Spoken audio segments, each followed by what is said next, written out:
All right, so I just did a hockey news of the day. Why not do an entertainment one? So I looked around the internet, see what people are talking about. There's some stuff I wanted to talk about that I've been watching. So hey, why not? First off, this is kind of made entertainment news because we don't have much going on right now. There's no movies coming up in the theaters. There's no theaters other than drive-ins. But why didn't R2D2 tell Luke that Darth Vader's his father? I have a simple answer. George Lucas wasn't thinking that far ahead. And that's the truth. When they made the original Star Wars, the idea was, well, we'll see if there's room to make the other ones. It didn't have an episode number at the start of it originally. I did see it before there was an episode title in it because I'm old. And so, honestly, I think there are so many plot holes in Star Wars that if you go through 1 through 9, there are so many plot holes. It's so many that I think it's funny that people would ask this. Mark Hamill goes, "Yeah, I don't know," and it's all over. Yeah, R2D2 had a lot of stuff he could have told a lot of people. Like, I don't know, how about the fact that it's like, "Oh, there's Obi-Wan Kenobi. Hey, what's up? Hey, R2, how you doing?" I don't seem to remember owning a droid. He didn't know R2 when he saw him. There's a lot of problems. I think one of the biggest problems with the prequels, and the prequels have a lot of problems, is that C3PO and R2 were in them. They shouldn't have been in them. C3PO and R2 should have been in the original trilogy and in the sequel trilogy. They were in the prequels, I think, because George Lucas liked the characters and having the droids there and some sense of continuity between the original movies and the new ones, and I don't think it worked. I really don't. I think you would have had better movies without R2D2 and without C3PO. Just make new droids. Make up new ones. You could have had them the previous generation and you could have still had a protocol droid and an astromech, but the fact I said astromech shows just what a Star Wars nerd I really truly am. So, yeah, there's a lot of plot holes with Star Wars. They're innumerable. I now have a cork board that I had delivered today during our Patreon live stream that was delivered, and I was very excited to have that. And I will be able to try to string together using yarn the ideas between, basically just create a pure madness board for the Entertainment Guy channel here using yarn and corkboard and pictures and things of that nature, because there's a lot of ridiculousness when it comes to Star Wars continuity from episode 1 through 9. A lot. Now, they also were talking about how Emily Blunt was originally cast as Black Widow. This is kind of a known thing, and then she had to back out because she had to do Gulliver's Travels, and then Scarlett Johansson was given the role. Scarlett Johansson was made to be Black Widow, and of course that movie's been pushed back due to our current everything being shut down situation, which has pushed back most of the Marvel movies, and apparently they may not look at it as phases at all anymore. It may just be, here's a bunch of movies, and that it's about time, honestly. Like, the phase thing was fun, but what are we building towards now? Like, you spent 3 whole phases building up to the Infinity War. What are we building up to now, and why? So that's my honest take on it. And if they're going to do another Avengers somewhere down the road, you're going to do Dark Avengers, whatever they're going to do, that's fine. But I think approaching it as phases and making it just that intricate, I think we've done that. Now just treat them like they're solo properties, have them interact with each other, sure, but advance the storyline and don't paint yourself into a corner. Now, the reason that I find it interesting with Emily Blunt is because there's been a lot of fan art and a lot of speculation for years that if you're going to do a Fantastic Four, John Krasinski and Emily Blunt playing Sue Storm, and of course the Doctor being played by John Krasinski, who has a relationship with Sue Storm.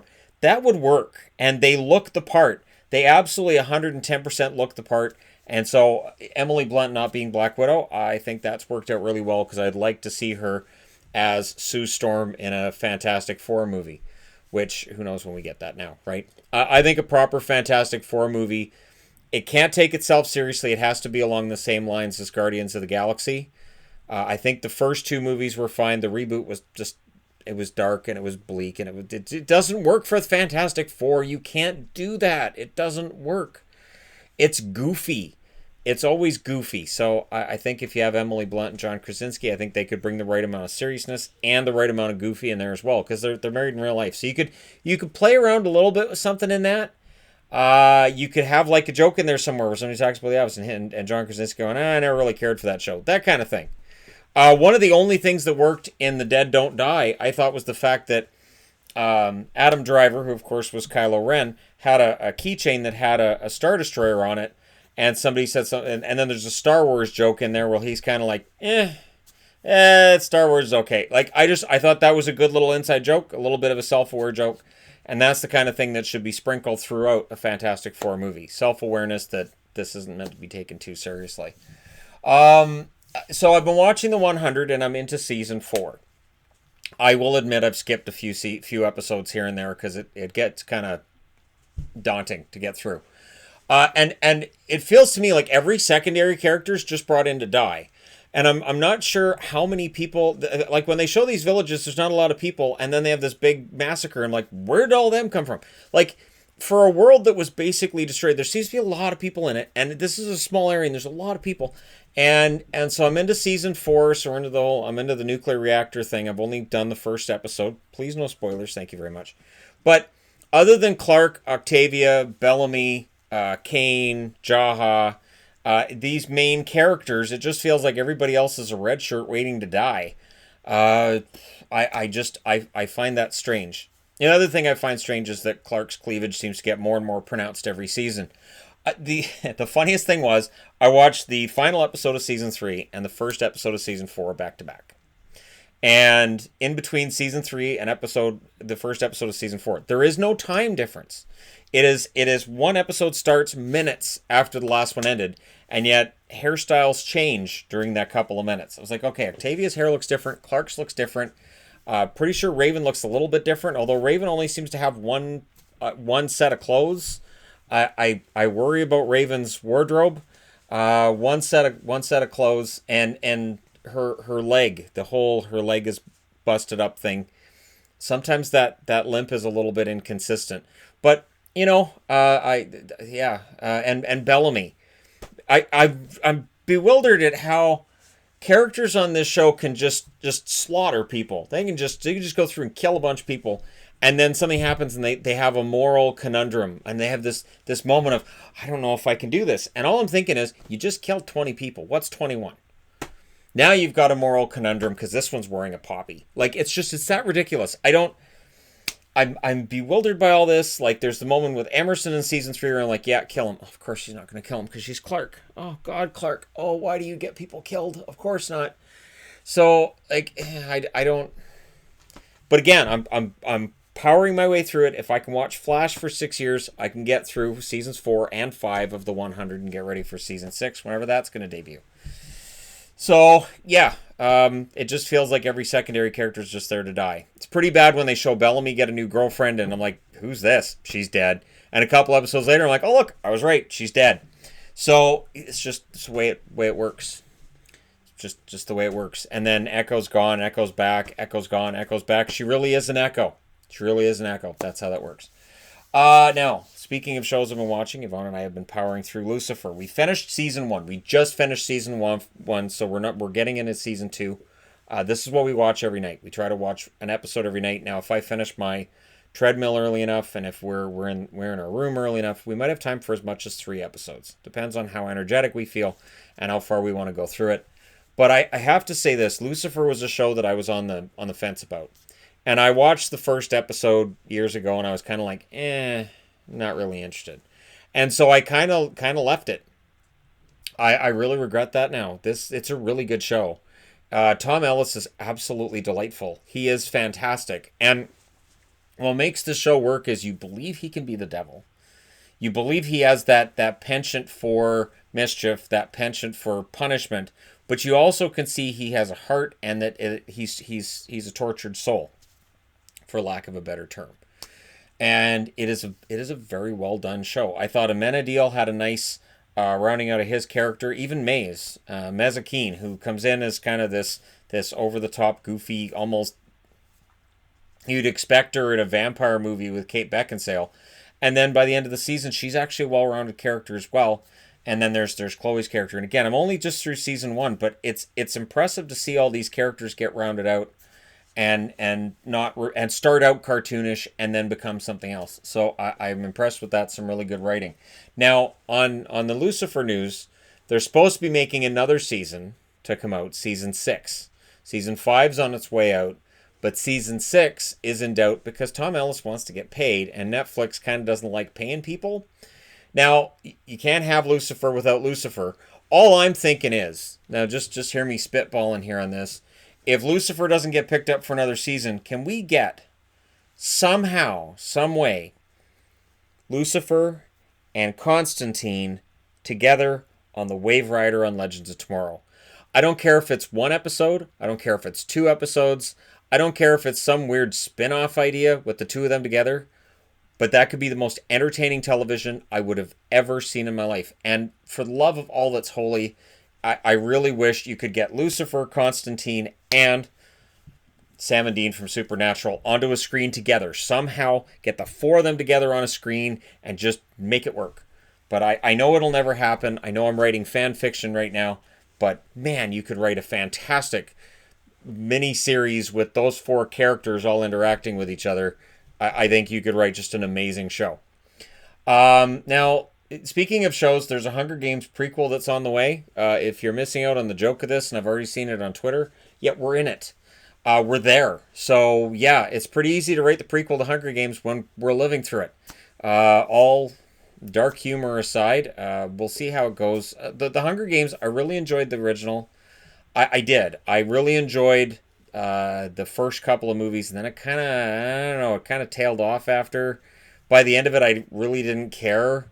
I really didn't, and I know that's terrible because it's like she's trying to save lives, and I'm just like, I don't care. Katniss, just whatever. I mean, the one thing we learned from that is that Jennifer Lawrence is a natural brunette, and she should have dark hair. She just looks better that way, but in all of her movies, she's blonde. So, yeah, the Hunger Games prequel's on the way. I don't think the book is out, so I have no idea if we'll actually have Katniss. I would think no. I would think this would show the start of the whole Hunger Games thing. I just wonder how much interest there's going to be in that. And prequels can be fraught with issues when we already know the ending before we watch the beginning. So that can be a bit of a problem. But the Purge movie that showed the first ever Purge, that may very well be an exception. And there are times where a prequel can be solid. Not necessarily great, but it can be solid. And the last bit of news here, I saw this today as well, that HBO is working on a Hellraiser series. Hellraiser, you could do a very good series on. You know, there's always a way of looking down on horror movies, right? I'm wearing the Jason Voorhees because I've always thought that horror movies get a bad rap. The acting's terrible. The scripts are terrible, and they're awful, and they're violent, and they're horrible. And then you look at some of the movies that are out there that are really violent, but they're historically accurate, so it's okay. Or well, you know, yeah, this isn't really historically accurate, but it still tells us a really good tale.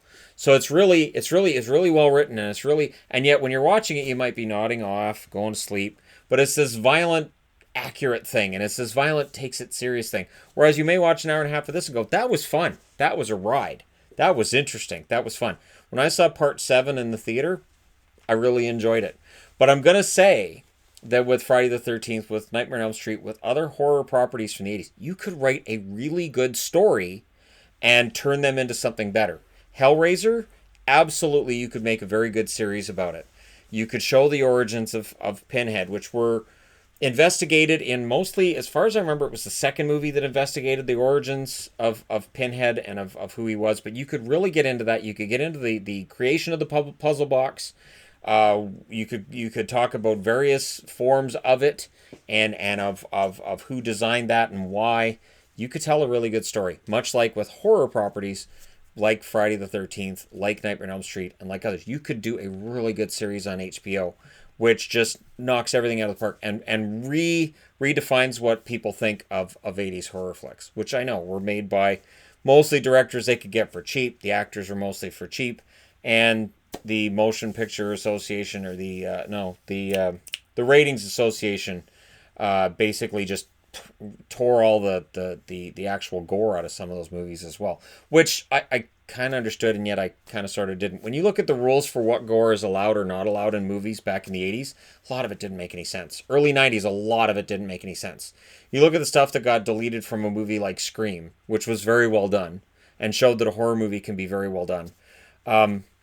I when I heard the stuff they took out, I'm like, really? Because I watched that with the director's commentary, and they're like, oh yeah, we had to be careful because you can see the guy's guts were moving, and we weren't allowed to show like the guts moving because that would get an NC-17. So they had to be stationary, and I'm like, come on, come on! Like this is just it. I don't know who designs these guidelines, but it's ridiculous. And hopefully now that we're in the 2020s, we can start moving beyond any kind of ridiculousness like that.